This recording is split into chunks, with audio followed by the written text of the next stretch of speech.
오늘 여러분과 함께 은혜 받고자 하는 말씀은 이사야 45장 15절과 베드로전서 1장 8절 말씀이 되겠습니다.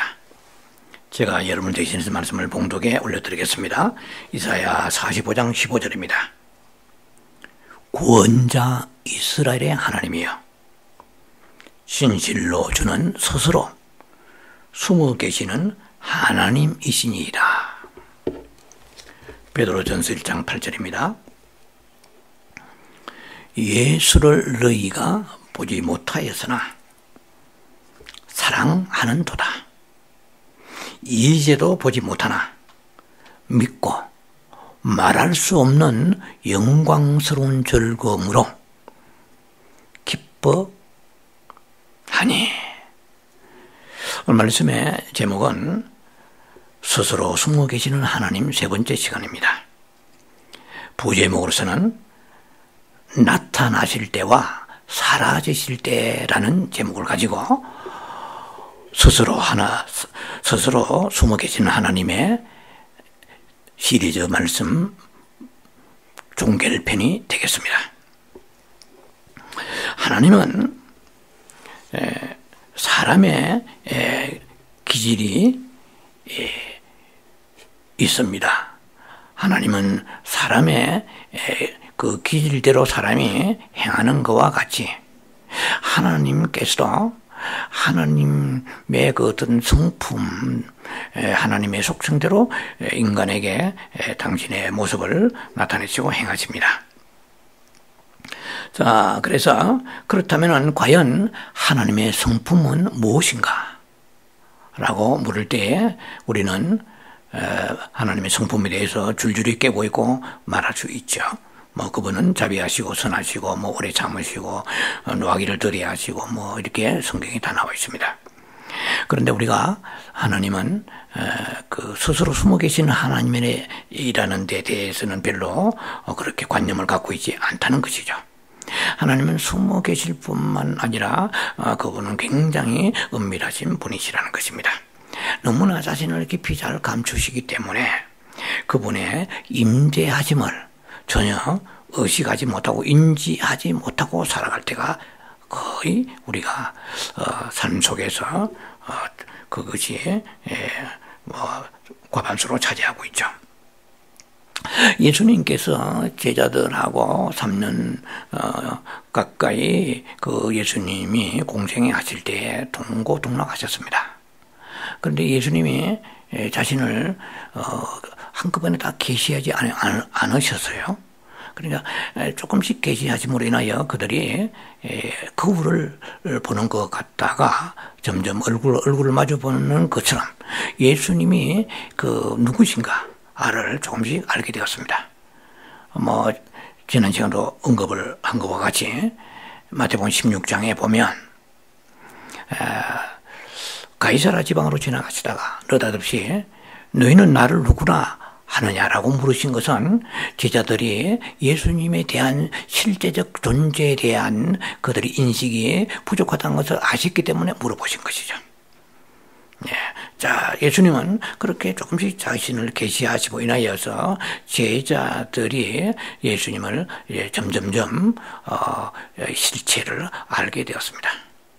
그래서 예수님을 그분 안에 전능하신 하나님이 계시다는 것을 인식하기 시작했고, 그래서 그분을 이제 알았습니다. 조금씩 알아가고 그 다음에 예수님을 영적인 의미에서 접촉하게 되었고, 또 그분에 대해서 이제 신뢰를 그들이 하게 되었음으로 인하여서 요한 같은 이런 제자는 예수님의 가슴에 기대면서 예수님과의 깊은 어떤 친밀감을 가지게 되었죠.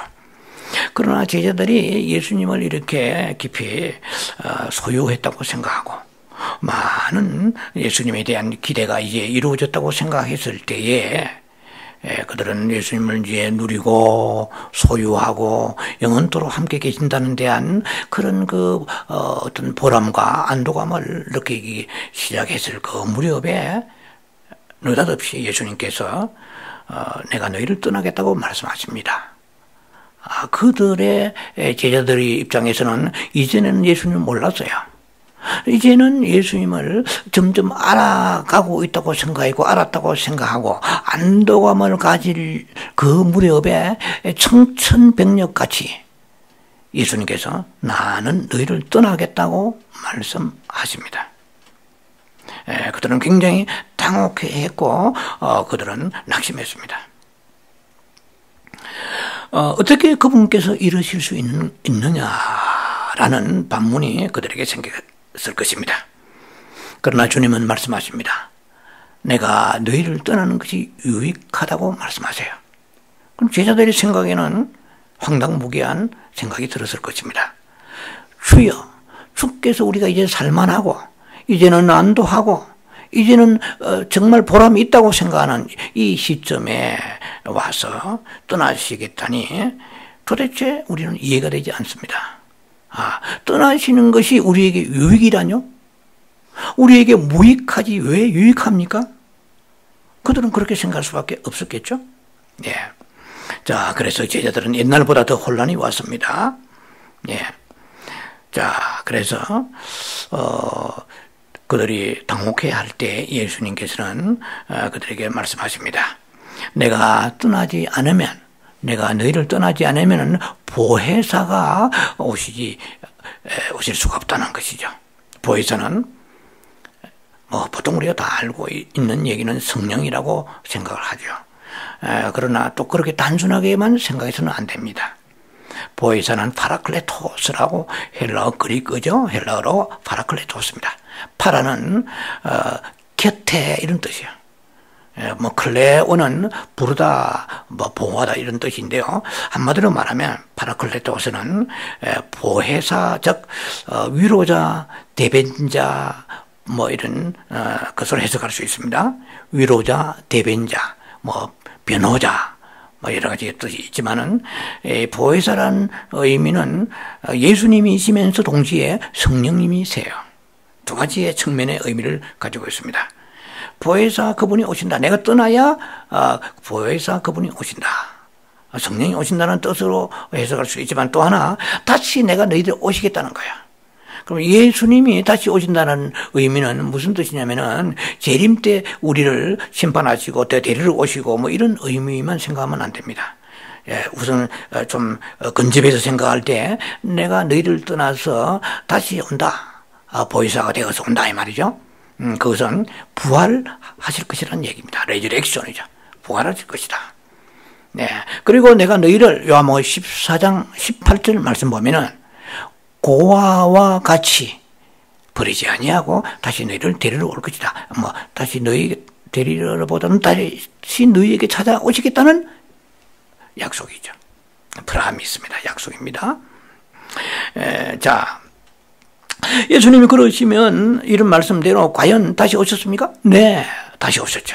십자가에 죽으시고 내가 너희를 떠나는 건 유익이라고 그랬죠. 십자가에 죽으셔야만이 너희에게 유익이라는 것입니다. 내가 너희를 떠난다는 것은 십자가에 죽으신다는 의미입니다. 그리고 다시 오셨습니까? Of course요. 네, 다시 오셨습니다. 그러나 제자들이 알아봤습니까? 잘 몰랐어요. 그거에 대한 부연 설명을 제가 하면서 말씀을 풀어나갈 것입니다. 특별히 마리아 같은 경우에는 예수님을 극진히 사랑했던 그런 자매입니다.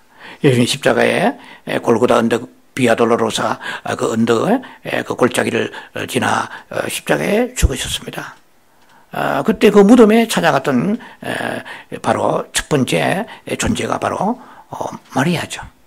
마리아가 예수님의 무덤에 찾아갔잖아요. 새벽 미명에. 그런데 예수님이 거기에 부활하신 예수님이 나타나셨습니다. 예수님이 서 계셨어요. 이제 부활주간, 고난주간 다음 주, 그리고 이제 부활절을 앞두고 있습니다. 그때 또 이런 말씀이 조금씩 다루어질지는 모르겠습니다만, 어쨌든 마리아가 그렇게 예수님과 친밀하고 예수님을 잘 따르고 사랑했던 마리아가 부활하신 예수님이 이제 보혜사가 되셔서 다시 오셨습니다. 성령님만이 보혜사로 생각하지 마세요. 다시 오셨는데 부활하신 예수님은 사복음서에 나타나신 그 예수님하고 모양이 다릅니다. 영적 의미가 다릅니다. 예, 부활하신 예수님은 언제 나타나십니까? 요한복음에 주로 다루죠. 자, 다른 복음도 물론 있습니다만 부활하신 예수님을 알아보지 못했어요. 예, 그러니까 동산직이라고 그랬어요. 그런데 예수님께서 마리아야 하고 부르셨을 때에 그 마리아가 눈의 비늘이 벗겨지면서 쉽게 말하면 그 가려졌던 눈이 열리면서 예수님을 발견하게 된 것입니다. 얼마나 감격했겠어요. 동산직인 줄 알았던 그 예수님 죽으셔서 이제는 다시 볼 수 없다고 생각했던 그 예수님을 보니까 얼마나 감격했겠습니까? 그래서 예수님을 만져보려고 그랬어요. 접촉하려고 했어요. 스킨십 하려고 만져보려고 했는데 예수님은 돈 타지매 나를 손대지 마라. 내가 아직 아버지께 올라가지 아니했노라. 오늘은 이 얘기를 하고자 한 건 아니지만은 거기에 델리케이트한 비밀이 또한 숨어 있어 걸 여러분 아십니까? 분명히 마리아가 예수님을 발견했던 부활한 예수님을 발견했던 그날은 안식 후 첫날입니다. 부활하신 그날입니다. 그리고 나를 만지지 말라. 뭐라고 말씀하셨어요? 내가 아직 아버지께 올라가지 아니하노라. 그렇게 말씀하십니다. 그리고 8일째 날이요. 부활하신 후 8일째 날에 예수님이 도마에게 나를 만지라고 말씀하셨습니다. 이게 퀘스천을 드립니다. 모르고 설교할 내용이 아니에요. 자, 성경을 다시 보면서 우리가 알고 있는 공식적, 비공식적, 우리가 알지 못하는 많은 미스터리한 성경의 비밀들이 있다는 걸 아셔야 돼요. 자, 우리는 이제 그렇게 정도만 하고 넘어가겠습니다. 자, 그래서 마리아가 예수님을 만지려고 했던 말은 발견했다는 것이죠. 그때 예수님은 사라져 있었습니다. 그렇게 날 만지라, 뭐, 이렇게 내가 너와 함께 계속 지금 거하리라 하시지 않으셨어요. 우리가, 분명할 때, 우리 나름대로는 분명할 때 예수님은 사라지신다는 것입니다. 우리가 불분명하고 어리석고 연약할 때 예수님이 나타나신다는 것입니다. 이것이 그분의 성품이에요. 그러면 여러분들이 정확한 포맷을 잡지 못할 것입니다. 아직 무슨 뜻인가를 제가 충분히 부연 설명을 해드리는 것으로, 첫째, 누가복음 24장에 엠마오로 내려간 제자들에 대한 얘기를 부연 설명하겠습니다. 예수님이 부활하신 후 이제 엠마오로 시골로 낙향하는 아주 좌절하고 낙심에 가득한 모습으로, 슬픈 얼굴로 모습으로 두 제자가 이제 엠마오로는 자기의 시골로 동네로 내려갑니다. 예수님이 동행하셨죠. 다 아시는 얘기죠. 그런데 제자들이 예수님을 같이 걸어가시는 예수님을 알았어요?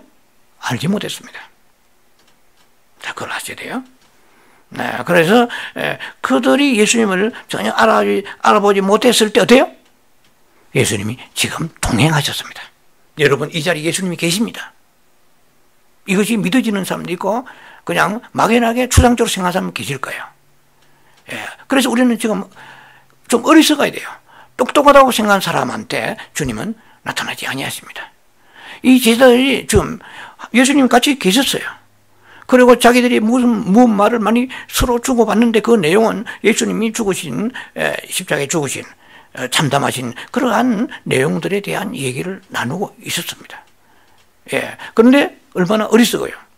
예수님은 지금 옆에 계시잖아요. 그런데 그대로 지금 어리석은 말을 합니다. 그 어리석은 말을 할 때 예수님이 어디 계셨어요? 숨어 계시는 예수님이 지금 나타나셨다는 거예요.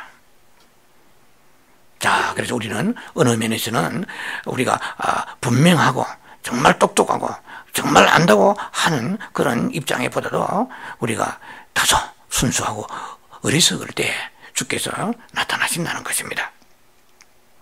자, 그래서 그 동행하시던 예수님께서 그 제자들의 어리석은 말을 들으시면서 what things, what happened, 뭐 이런 말이 나와 있어요. 그러니까 너희들이 지금 얘기한 내용이 뭐냐? What things, what happened, 무슨 일인데 제가 성경을 보면서 예수님도 참 재미있으시다. 시치미를 떼시는구나.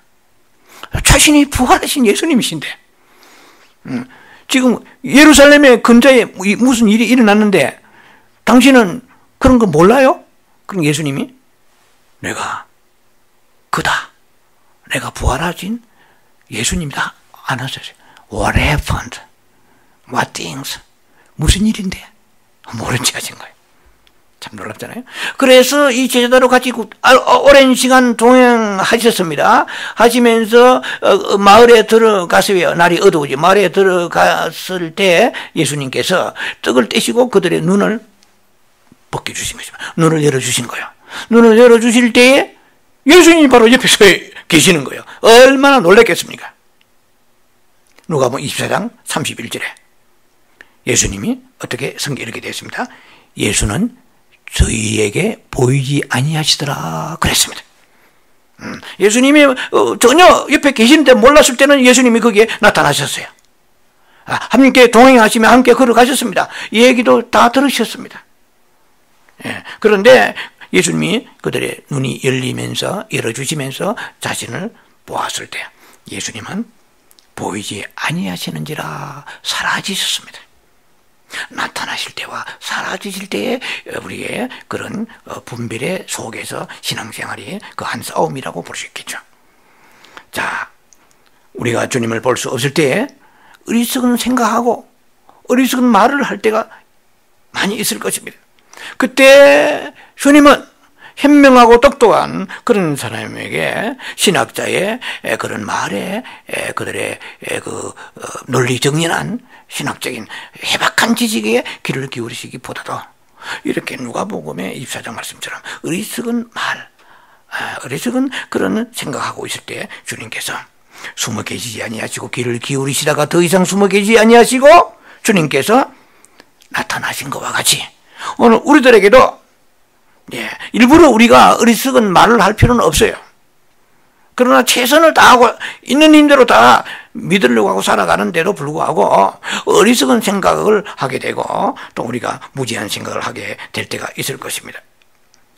주님이 이곳에 안 계신 것 같습니다. 너무 힘들고 어렵습니다. 주님께서 나를 혹은 우리를 저버리신 거 아닙니까? 라는 그런 절박한 상황 속에 다윗도 처해 있었고 엘리야도 처해 있었습니다. 우리 자신도 지난 날 삶 속에서 하나님이 살아계신다면 왜 이렇게 꼬이고 뒤틀리고 풀리지 않지? 라고 생각할 때가 있었을 것입니다. 우리가 찬송해도요, 입으로 찬송하는 사람이 있습니다. 가슴으로 찬송하는 사람이 있습니다. 가슴으로 찬송하는 사람은 누가 가슴으로 찬송할까요? 자기가 그러한 더 이상 내려갈 수 없는, 더 이상 우리가 바닥에 떨어질 수 없는 그러한 처절한 상황 속에 있을 때에 비로소 우리는 가슴으로 찬양하게 되고 하나님과 함께 호흡하게 되는 것이고 진한 신앙의 고백이 터져나오게 되는 것입니다. 대부분의 우리는 입술로 찬송합니다. 입술로 고백합니다. 하나님은 우리가 고난 가운데에 있을 때 12 진주문이 바로 우리가 바로 고난을 통과했던 사람들이 들어갈 문입니다. 계시록에 우리가 21장에 잘 나와 있잖아요. 진주문이 무엇입니까? 펄스라는 거예요. 펄스 게이트가. 왜 진주로 되어 있어요? 수많은 보석이 있는데 왜 하필 진주일까요? 너무 잘 아실 것입니다. 진주 조개가 모래가 들어가서 수많은 아픔과 고난의 밤을 말할 수 없는 썩어질 대로 썩어지는 그 육신과 정신과 삶 속에서 고뇌하여 더 이상 갈 수 없는 상황 속에 있을 때에 그 진주 조개는 다른 조개들은 깊은 평안한 밤을 행복한 밤을 보내고 있어요. 팔자가 늘어진 그러한 것처럼 보일 때 그들은 진주 조개가 될 수가 없고 진주를 토해낼 수가 없습니다. 기독교의 신앙은 만만치 않습니다. 하나님의 사랑하실수록 생명길로 인도하신 사람일수록 이해할 수가 없는 상황에 부닥쳐 갈 때 나는 잘 모르지만 진주가 되어가고 있다는 것입니다. 예수님이 십자가에서 큰 진주라면 우리는 작은 진주죠. 자, 그래서 내가 너무 힘듭니다. 하나님이 나를 버리신 거 아닙니까? 주께서 계신다면은 왜 이렇게 모든 걸 풀리지 않나이까? 라고 우리가 처절한 상황 가운데 있었습니다. 요업도 그랬습니다. 바울도 그랬습니다. 수많은 하나님의 사람들이 그랬습니다. 자, 이때 주님이 보실 때는 나는 살아계시는데 내가 너와 지금 동행하고 있는데 너는 어리석은 말을 하고 있구나. 어리석은 생각하고 있구나. 그때 주님이 동행하고 계신다는 사실입니다. 부활하신 주님께서 제자들에게 가르치신 트레이닝 포커스 가장 훈련의 초점은 무엇보다도 그분은 스스로 숨어 계시는 하나님을 깨닫게 하시는 훈련이었다고 볼 수가 있습니다. 주님은 사랑 가운데 계시지만은 그분은 자신을 사람들에게 잘 보여주지 않으십니다. 주님은 분명히 우리 안에 계세요. 여러분, 지난 한 주간 동안에 우리 안에 계신 주님을 얼마나 의식하고 살아오셨어요? 주님 임재하심을 얼마나 살아계심을 느끼셨습니까? 나의 느낌과는 상관이 없어요. 내가 인지하고 내가 느꼈다고 주님이 계시고 못 느꼈다고 안 계시는 게 아니에요.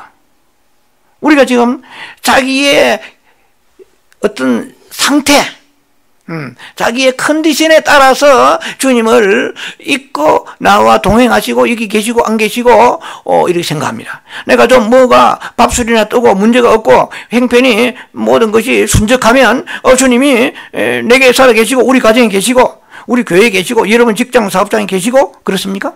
아니에요. 주님은 우리의 상태, 나의 느낌, 나의 컨디션에 좌우되지 아니하시는 분이세요. 나의 상태는 주님의 실제의 주님의 나의 삶 속에서 함께 동행하시는 것하고 상관이 없다는 것을 여러분들이 아십니까? 여러분 잘 유념하여서 새겨 들으시기 바랍니다. 우리가 참으로 여러분 우리 안에 계신 것을 이론적으로 모르는 사람 어디 있어요? 논리적으로 그리고 교리적으로 다 알고 있습니다. 주님이 우리 안에 계십니다. 인터위브하고 계세요. 우리 안에 계세요. 우리가 연합되었었습니다. 요 한번 고린도서 6장의 말씀처럼 우리 연합되어 안에 계신다는 말을 들으면 아멘 하지만은 그러나 의식하지 못하고 살아왔잖아요. 그러면 안 계십니까? 그렇지 않잖아요. 우리는 우리 상태를 가지고 자꾸 진단하기 때문에 그걸 가지고 주님의 실제, actual being, reality, 주님의 실제를 측정하려고 하는데 아니에요.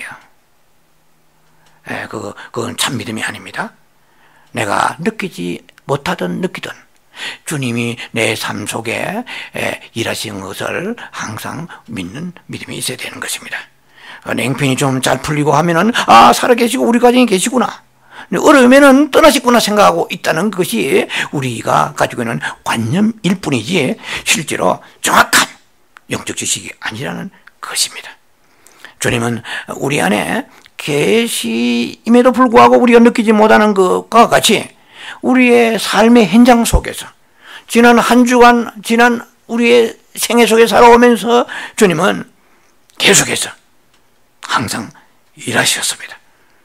주님께는 지금도 굉장한 일을 하고 계실 분인 것입니다.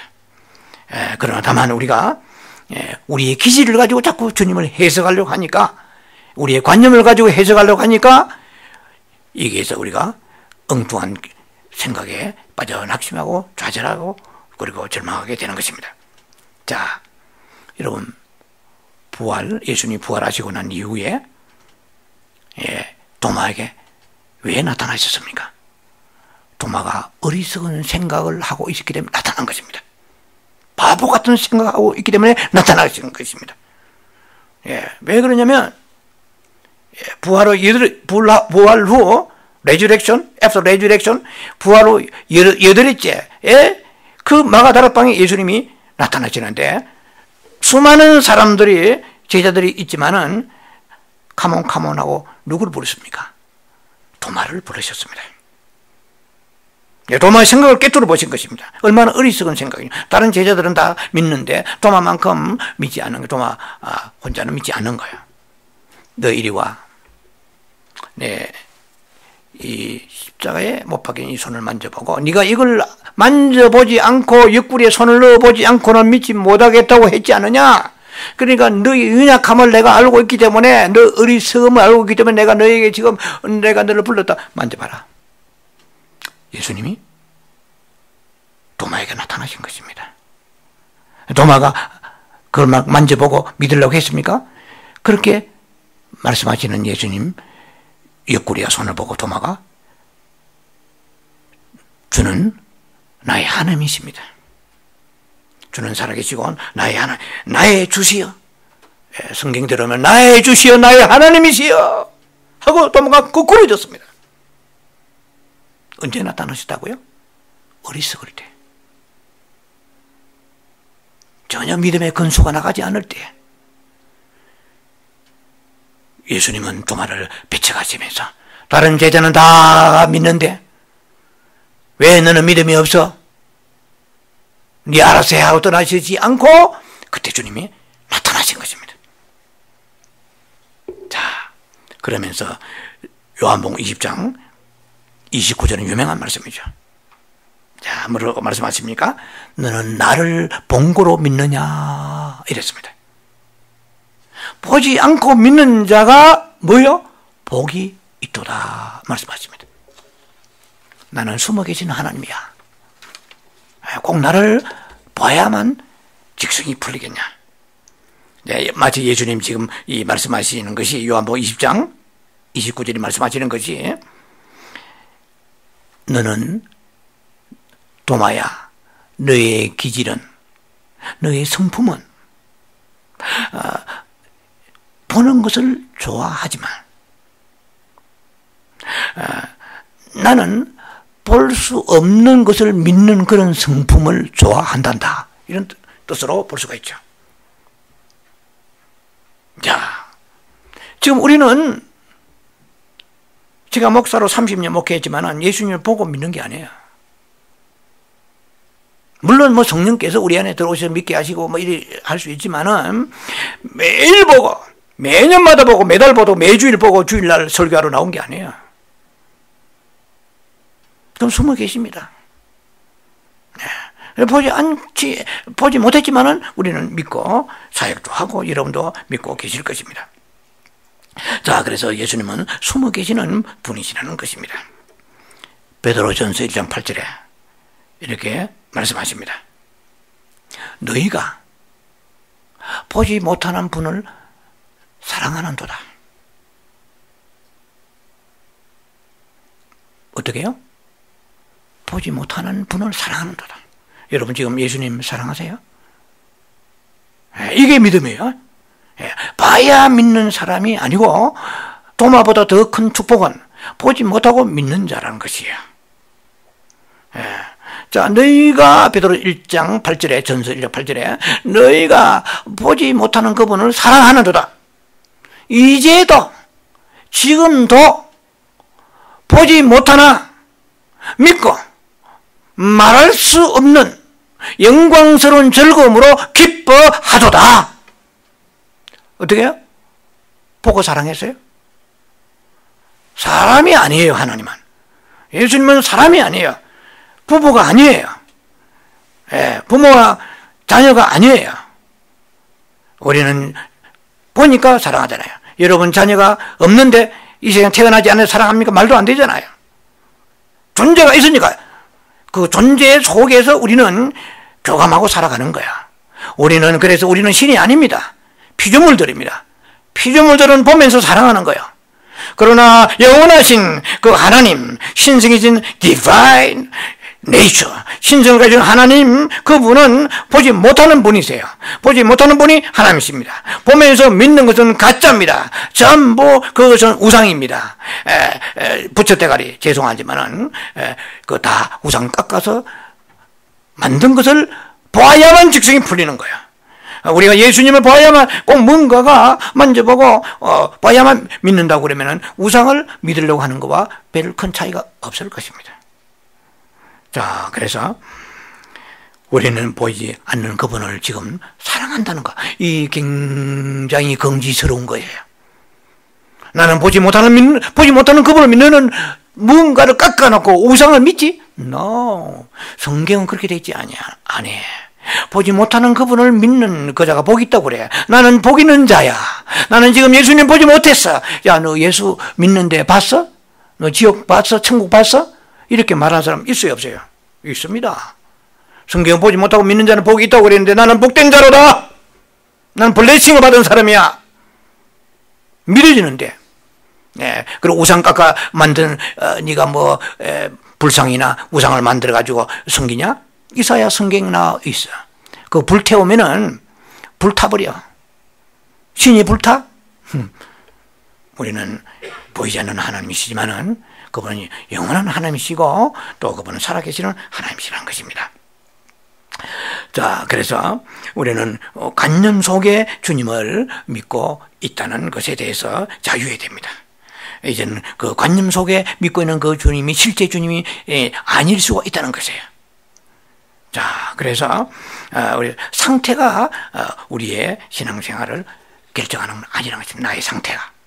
믿음의 내적인 믿음이 중요한 것이지 나의 기분, 감각, 느낌, 오늘 기분이 꿀꿀하다. 그래 믿음이 별로 작동하지 않네. 이게 아니에요. 전혀 상관이 없다는 얘기입니다. 자, 그래서 우리는 주님을 사랑해야 하는데 사랑하지 못하고 또 뿐만 아니라 주님의 그 자기 십자가를 지는데 지지 못하고 또 주님이 대가를 지불하라고 말씀하신 대로 지불하지 못하고 살고 있습니다. 또 주님의 그 영광을 돌리는 삶을 살아야 되는데 영광 돌리는 삶을 살지 못하고 많은 자책감에 우리가 몰입에 빠질 때가 있고 또 우리가 그런 무거운 중압감을 느낄 때도 있습니다. 자, 그때 주님은 자신을 숨기는 하나님께서 그러한 생각을 가지고 있을 때 주님께서는 가장 왕성하게 적극적으로 우리는 알 수 없지만 주님은 일하고 계심을 믿어야 됩니다. 내 생각을 믿을 것이 아니고 그분의 숨어 계시면서 보고 계시고 듣고 계시고 알고 계시고 나에게 그 어떤 그 믿음의 고백이 연약해질 때일지라도 주님은 분명히 듣고 계시고 엠마오 제자들이 예수님 분명히 옆에 계시는 대로 슬퍼하면서 낙심하고 좌절할 때 예수님은 그들을 배척하지 아니하셨잖아요. 오히려 동행하셨잖아요. 그래 눈이 열릴 때에 예수님은 그들을 보았을 때 이들은 어떻게 예수님이 우리말로 개긴다고 그러죠. 예수님에게 야 주님 정말 이렇게 계신 줄 몰랐습니다 하고 수많은 그런 얘기를 주님은 멀리하시고 사라지셨습니다. 자, 우리를 오늘도 도와주시는 그분은 은밀한 가운데 숨어서 일하십니다. 그러니까 우리가 종종 이렇게 생각을 할 때가 있죠. 내가 이렇게 예수를 믿어야 되겠는가? 내가 신앙생활을 이렇게밖에 할 수 없나? 내가 정말 이렇게 예수를 믿으면서 이런 수준으로 살아가야 되는가라고 여러분들이 자책할 때가 있을 것입니다. 그러나 이것은 주님이 개입하셔서 이런 생각이 드는 것입니다. 내가 뭐 똑똑하고 훌륭하고 그런 것이 아니고 주께서 개입하셔서 우리의 생각을 그렇게 허락하신 것입니다. 자, 그래서 우리의 존재 깊은 곳에 주님이 계십니다. 내 영은 이 인간의 존재의 가장 깊은 곳입니다. 거기서 주님은 계시면서 우리의 작은 생각들, 미세한 생각들을 주님께 컨트롤하세요. 거기에 주님께서 만져주시고 개입하시고 주님께서 우리의 생각을 사로잡아 주고 계신다는 것입니다. 자, 여러분들은 어떻게 생각하세요? 내 안에 주님이 분명히 내주하고 계시고 밖에도 일하십니다. 그러나 저는 한 주간 동안에 여러분들 그런 감격과 믿음과 확신 속에 사셨습니까? 설령 우리가 그러지 못할지라도 주님은 우리에게 약속하셨습니다. 내가 너와 함께 있으리라. 언제까지? 세상 끝날까지. 마태복음 28장 20절에 I am with you always to the very end of the age. 내가 세상 끝날까지 너희와 함께 있겠다고 너에게 카버넌트 언약을 하셨고 내가 너에게 프라미스 약속하셨는데 뭘 자꾸만 그 약속 외의 것들을 추구하느냐. Don't be afraid. I am with you. I am your God. I will strengthen you. I will uphold you. 강하게 사로잡으리라. 뭘 믿겠어요? 사람의 약속을 믿을 수가 없습니다. 우리는 보이지 않지만은 왜 성경을 가지고 다닙니까? 이 약속을, 이 언약을, 카버넌트 언약을, 프라미스 약속을 믿는 거예요. 믿어도 안 됩니까? 왜 안 될 수 있죠? 하박국서 2장 3절에 묵시는 정한 때가 있다고 그랬잖아요. 저는 그 말씀을 굉장히 좋아합니다. 비록 더딜지라도 기다리라. 우리가 볼 때는 더디지만 우리는 우리의 조급함 때문에 우리의 기질 때문에 우리는 더뎌서 내가 원하는 목표에 원하는 어떤 시점에 그것이 완성이 되고 모든 것이 잘 성취되고 이루어지지 않으면 우리는 그만 낙심하고 그리고 좌절합니다. 때가 있다. 비록 더딜지라도 기다리라. 그러나 반드시 응하리니 속히 이 일이 이루어진다고 말씀하셨습니다. 그래 주님의 관점에는 속히인데 우리의 관점은 더디라고 생각하고 있는 것이죠. 자, 우리는 오늘도 약속을 믿고 행복해야 하는 사람이 되야 됩니다. 보이지 않지만 환경 속에 뒤져도 이렇게 여러 가지로 헤쳐봐도 전혀 내가 바라는 그 시점과 그리고 동일치가 되지 않더라도 주님은 우리를 바라보십니다. 우리가 동행하십니다. 옆에 계십니다. 이곳에 와 계십니다. 봐야 믿겠습니까? 이곳에 계신 거예요. 자, 그래서 우리가 무능하다고 느끼고 또 무력하다고 느끼고 참담하다고 느낄 때 주님이 멀리 떠나신 것이 아니고 우리가 어리석고 연약하고 도마같이 의심하고 엠마오 제자같이 옆에 계시도 모를 때 주님은 거기에 계셨습니다. 주님의 실제가 여기 계시다는 것을 보지 않고 믿는 자가 되는 소망 가운데 살아가는 영적인 삶에서 승리하는 여러분 되기를 주의 이름으로 축원합니다. 기도합니다. 자비하신 아버지 은혜를 감사합니다.